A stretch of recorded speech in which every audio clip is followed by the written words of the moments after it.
Assalamualaikum warahmatullahi wabarakatuh. Kembali lagi di channel Pendipo. Ya, di sini kita akan membahas lagi sebuah misteri ya. Ini misteri pembunuhan yang sudah 11 tahun ya. Tapi belum bisa diungkap siapa pelaku pembunuhnya ya. Oke, kita tahu usah lama-lama, langsung saja masuk ke inti pembahasannya dan kita mulai untuk jadi di sini sudah 11 tahun pembunuh pelajar wanita di Jepang belum juga ditangkap ya. Mesti sudah melibatkan tim khusus dari FBI.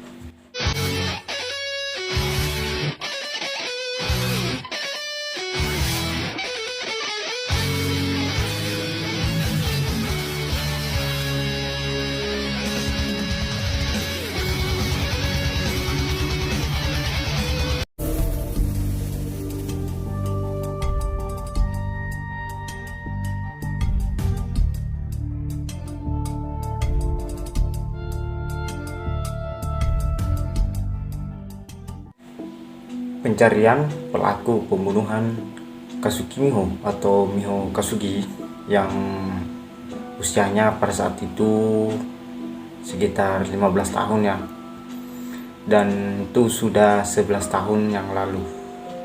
Namun hingga kini sang pembunuh belum juga ditemukan.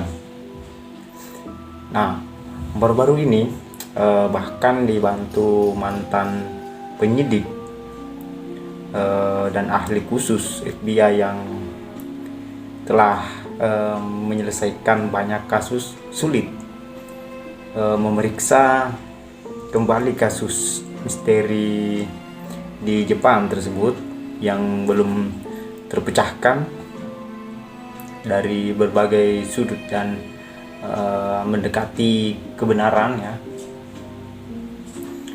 Kali ini para penyelidik menantang kasus pembunuhan siswa SMA Kyoto Maizuru yang terjadi saat fajar pada 7 Mei 2008.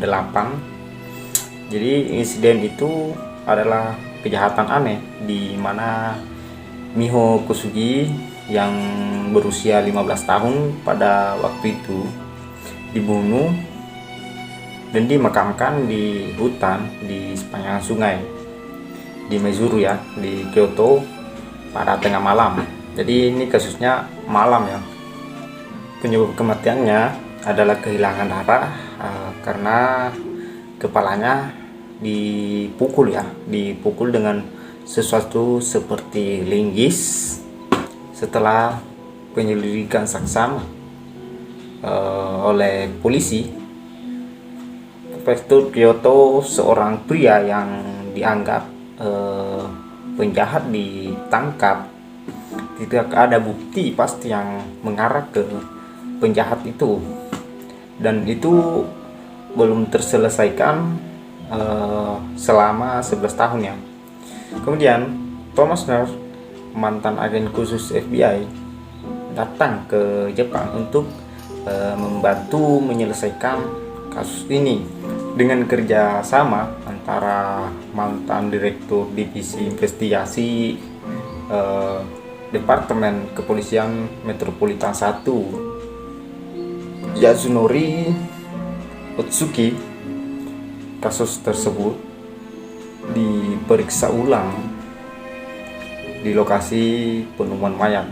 Jadi di sini Thomas mengatakan bahwa kami mendekati citra kriminal dengan membuat profil yang mencirikan kepribadian dan perilaku kriminal dari analisis TKP atau tempat kejadian perkara ya.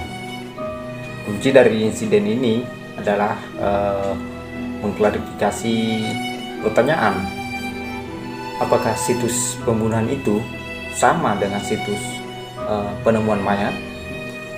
Untuk mengklarifikasi perilaku penjahat di tempat pembunuhan, ia berjalan melalui hutan di tempat kejadian dan mengunjungi kelas kedokteran forensik untuk mencari tahu luka macam apa yang ditemukan pada tubuh tersebut.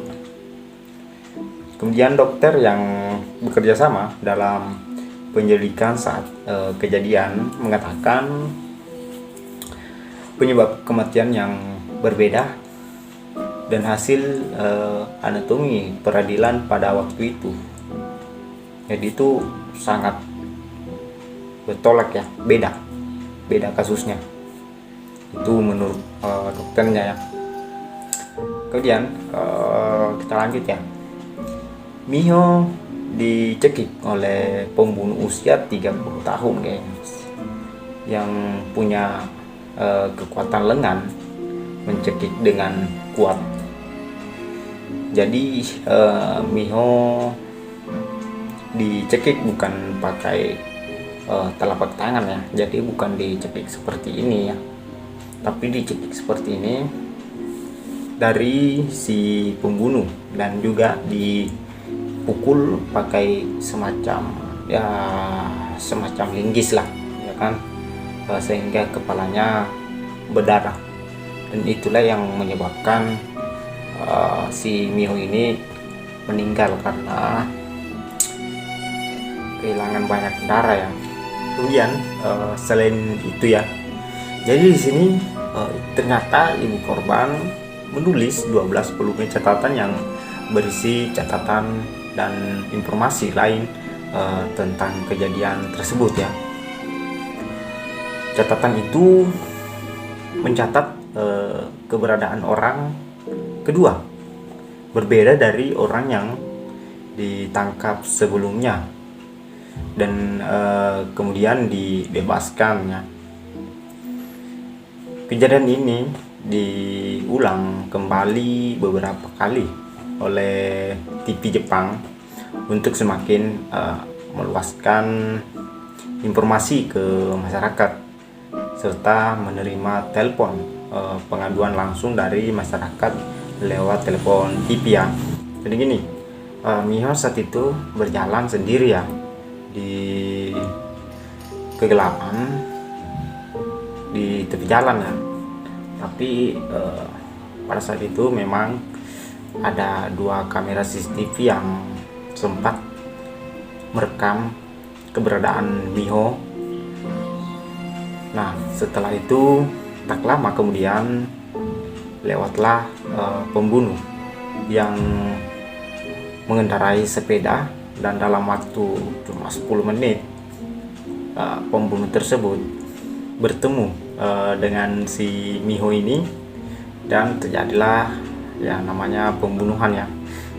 Jadi belum diketahui hingga kini motif pembunuhannya, namun polisi menduga oleh laki-laki muda yang gila wanita muda ya, serta belum diketahui apa hubungan atau relasi pembunuhan dengan Miho ini ya.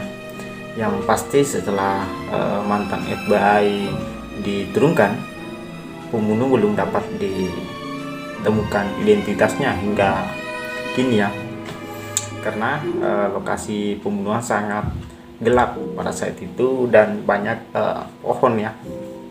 Sulit untuk mendeteksi gambar rekaman CCTV tersebut, terutama bagian ini wajah ya.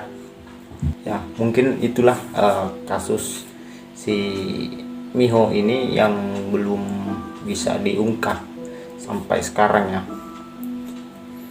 Oke, untuk kasus ini kita belum bisa mengungkapkan siapa pembunuhnya ya, karena di sini juga belum ada tanda-tanda, dan pihak dari FBI juga belum tahu siapa, karena ini sudah cukup lawas ya, sudah 11 tahun yang lalu, dan mudah-mudahan pelakunya cepat ketemu. Dan kita akhiri dulu video ini, tapi jangan lupa untuk klik tombol subscribe sebelum keluar ya.